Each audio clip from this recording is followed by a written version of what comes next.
Bonjour et bienvenue sur ma chaîne, très heureux de vous retrouver. Aujourd'hui, on va parler de frais médicaux, de santé et d'assurance et de tout ce qui tourne autour un petit peu de la préparation quand on part comme ça à l'étranger. Mais avant cela, surtout, n'hésitez pas à partager, liker, commenter. Ça me fera très plaisir et surtout, ça donnera une visibilité à ma chaîne.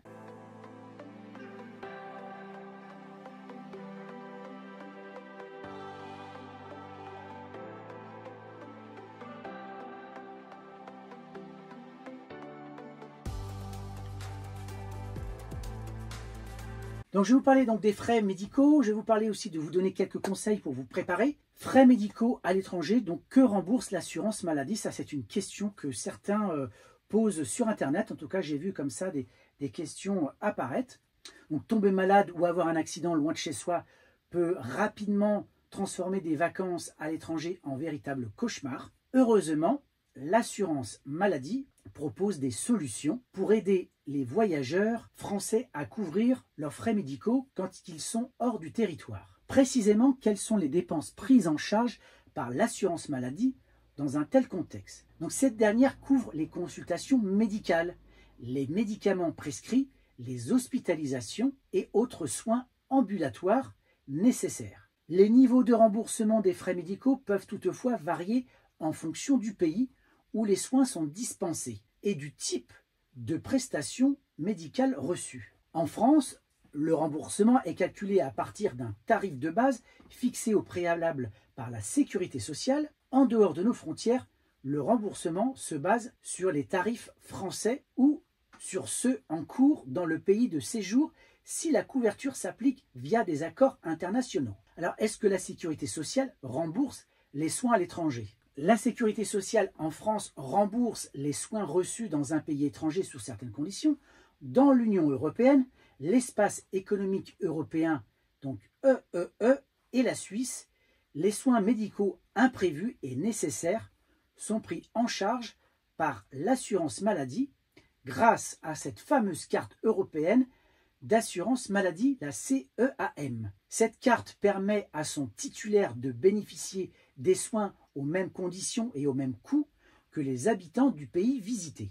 Donc, en dehors de l'UE et de la Suisse, les remboursements sont plus compliqués et moins généreux. Et là, ils vont dépendre des accords bilatéraux entre la France et le pays en question. Sinon, les frais sont remboursés sur la base des tarifs français. Alors, en la matière, moi, on a déjà utilisé à 2 reprises cette fameuse carte européenne en Espagne et en Croatie. Première fois, c'est malheureusement notre fille qui était à l'époque bébé a subi une intoxication alimentaire. Elle a été vraiment très malade, vomissement, diarrhée, et on a dû la faire hospitaliser pendant presque 24 heures. Heureusement, tout s'est bien passé, et là, on nous a demandé cette fameuse carte. Et la deuxième fois, c'est pour une autre fille qui est déjà à l'époque bien plus âgée et qui s'est fait une luxation du genou. Là, en Espagne, tout a été pris en charge également avec cette fameuse carte. Donc, c'est vraiment une chose qu'il faut absolument avoir avec soi, notamment dans la partie européenne. L'autre question, comment se faire rembourser avec la carte européenne d'assurance maladie? La carte européenne d'assurance maladie, CEAM, est un outil précieux pour les voyageurs européens. Pour bénéficier de la prise en charge, il suffit de présenter cette carte aux professionnels de santé lors de la consultation ou de l'admission à l'hôpital. Les frais seront alors pris en charge directement par le système de santé local sans avance nécessaire ou en ne payant que la part restant à charge des patients locaux. Et si vous devez malgré tout avancer les frais, conservez bien toutes les factures et à votre retour en France, elles vous permettront de demander le remboursement des dépenses auprès de votre caisse d'assurance maladie. On peut aussi faire une demande en ligne. Donc un remboursement sur Amélie en ligne, c'est possible. En effet, pour demander un remboursement de frais médicaux engagés à l'étranger, la plateforme Amélie offre une procédure simplifiée. Connectez-vous avec votre compte Amélie en ligne. Dans la rubrique « Mes démarches », sélectionnez l'option dédiée aux demandes de remboursement de soins reçus à l'étranger. Il vous sera demandé de fournir les documents justificatifs comme les factures détaillées, les preuves de paiement et le formulaire S3125, soins reçus à l'étranger, dûment complété et signé. Une fois votre dossier complet, envoyez-le directement en ligne via votre compte Amélie ou par courrier postal à votre caisse d'assurance maladie. Ça marche, il n'y a pas de souci. Mais moi, j'ai un exemple d'une amie, enfin d'une collègue qui est partie avec une amie aux États-Unis et qui se sont retrouvées, enfin l'une d'elles a eu un problème de santé aux États-Unis et je peux vous assurer que là, ça conne dur. Le peu d'examens qu'elle a eu, le peu de médicaments, ça s'est chiffré en milliers d'euros qu'elle a dû avancer. Donc elle a fait les démarches auprès de l'assurance maladie, de sa caisse d'assurance maladie, mais malheureusement, ça a pris beaucoup de temps avant de se faire rembourser. Donc ça, il faut avoir ça en tête, hein. Notamment dans ces pays-là, il faut avoir une réserve d'argent pour pouvoir avancer les frais médicaux dans des pays comme les États-Unis. Donc renseignez-vous avant d'aller dans ces pays, savoir comment ça se passe. Alors maintenant, je vais vous donner des conseils avant de partir, des conseils basiques, mais toujours utiles avant de partir, comme ça, en Europe ou même en dehors de l'Europe. Alors, l'une des premières choses à vérifier, ce sont vos vaccinations et prévoir traitement anti-paludisme, trousse de pharmacie, etc. Alors là, on va aller un peu plus dans les détails, vous allez voir. Donc d'abord, surtout, pensez aussi à souscrire une assurance rapatriement sanitaire. Alors souvent, quand on a une carte bancaire, on a ce genre d'assurance comprise, mais renseignez-vous quand même. Consultez votre dentiste, des fois ça peut être important d'aller voir votre dentiste avant de partir. Et surtout, mais ça c'est un basique, n'oubliez pas vos traitements quotidiens, les ordonnances qui vont avec pour les renouveler si besoin. Et éventuellement, faites-vous prescrire certains médicaments par votre médecin traitant par précaution.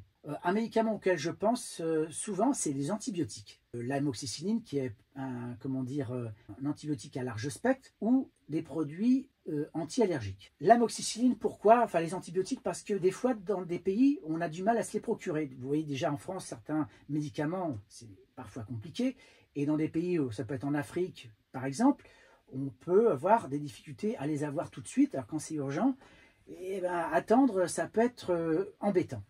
Donc, si vous avez la possibilité, et si vous avez un médecin qui comprend un petit peu votre démarche, en lui expliquant que vous partez dans des pays où ça peut être compliqué d'avoir des médicaments, il peut vous le prescrire, il n'y a pas de problème. Alors, comme je vous dis, la carte vitale, ça peut être utile. Alors, au niveau de la pharmacie, emportez en cas de fièvre ou de douleur, bien évidemment, du paracétamol. En cas de diarrhée, de l'Arestal ou un équivalent.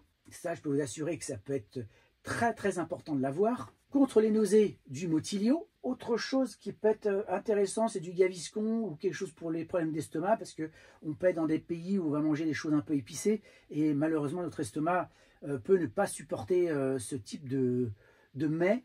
Donc pensez à ça, ça peut être franchement utile. Et bien sûr, pensez à boire, ça c'est très important, hydratez-vous. Alors pour les enfants, et notamment si vous avez des enfants en bas âge, ça peut arriver, on a été confronté à ce type de problématique en Croatie où notre fille a contracté une forte diarrhée avec des vomissements. Pensez à des sachets pédiatriques. Il y a l'Adiaryl, la Galiatite, le GES 45. Il existe aussi parfois des boissons toutes faites pour hydrater votre enfant. Ça peut être très utile aussi. Alors évidemment, si vous partez dans des pays au chaud, n'oubliez pas les écrans Total, les crèmes solaires, etc. Ça, c'est hyper important. De la biafine, parce que quand on a chopé un coup de soleil ou quand on s'est brûlé, bah ça, c'est quand même un produit très utile, une crème qui fonctionne très bien. Dans votre pharmacie, vous pouvez avoir bien sûr de la biseptine, en tout cas un désinfectant pour les plaies. Une crème antiseptique, ça peut être bien aussi, genre du Mupiderm. Dans votre pharmacie, bien évidemment, pour les plaies, n'hésitez pas à ciseaux, des pinces à épiler, compresse stérile, sparadrap, bande élastique. C'est un minimum à avoir. Une bouillotte de gel qui peut s'utiliser aussi bien chaude que froide. Alors, concernant le paludisme, la prévention du paludisme varie selon le pays dans lequel vous allez vous rendre. Ils sont classés en 3 groupes selon la sensibilité des parasites aux antipaludéens. Donc une consultation chez votre médecin va vous permettre de savoir quelle attitude adopter. Pour le groupe 1, de la Nivaquine en comprimé sécable 100 mg. Donc là, on parle de 1 comprimé par jour, la veille du départ et pendant le séjour, et 4 semaines après le retour. Le groupe 2, il y a la Savarine, qui est un comprimé enrobé, donc l'AD28, donc 1 comprimé le soir de la veille du départ et pendant le séjour, et 4 semaines après le retour. Le groupe 3, c'est le médicament, c'est le Lariam, comprimé sécable 250 mg. Donc là, c'est 1 comprimé par semaine 8 jours avant le départ, pendant le séjour et 4 semaines après le retour. Donc ça, ce sont des éléments que j'ai retrouvés sur les sites internet.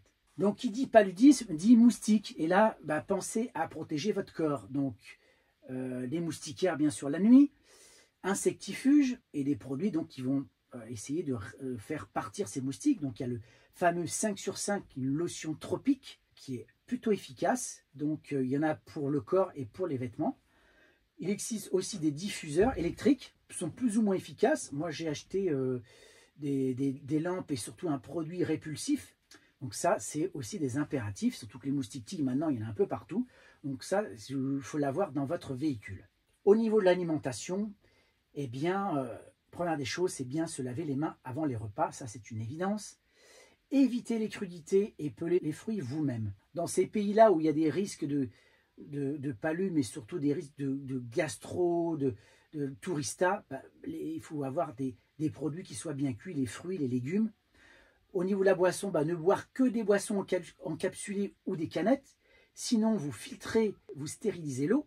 Alors, il y a le micropur, il y a l'hydrochlonazone, ce sont des comprimés qu'on met dans la réserve d'eau. Évitez les glaces et les glaçons, parce que forcément, quand on a chaud, on a envie comme ça de glace, mais là, c'est pareil, les appareils ne sont pas toujours bien nettoyés, et surtout désinfectés. Se brosser les dents à l'eau potable, en bouteille capsulée. Alors, pour éviter la diarrhée, cette fameuse tourista, faites attention au lieu de baignade, notamment hors piscine, car notre fille qui a été malade en Croatie, on pense, parce qu'on ne voit pas où elle aurait pu attraper cette fameuse diarrhée très, très, très importante. Elle s'était baignée avec nous dans l'Adriatique et elle a bu un peu la tasse, rien de méchant, mais en tous les cas, suite à ça, eh bien, elle a été très, très malade. Donc, le lieu de baignade, il faut s'y méfier aussi. Alors, j'aurais pu vous donner encore une liste non exhaustive de conseils et d'astuces pour votre voyage. L'une des choses vraiment essentielles, c'est quand vous allez voyager comme ça dans un pays que vous ne connaissez pas, eh bien allez sur internet, renseignez-vous sur l'aspect sanitaire du pays, s'il y a des choses à faire, des précautions à prendre, ça c'est la base pour tout voyage. Donc voilà un petit peu ce que je voulais vous dire au sujet de ces fameux frais médicaux à l'étranger, des précautions qu'il faut prendre quand on va comme ça à l'étranger. N'hésitez pas à partager, liker, commenter, je vous dis à très bientôt, allez au revoir.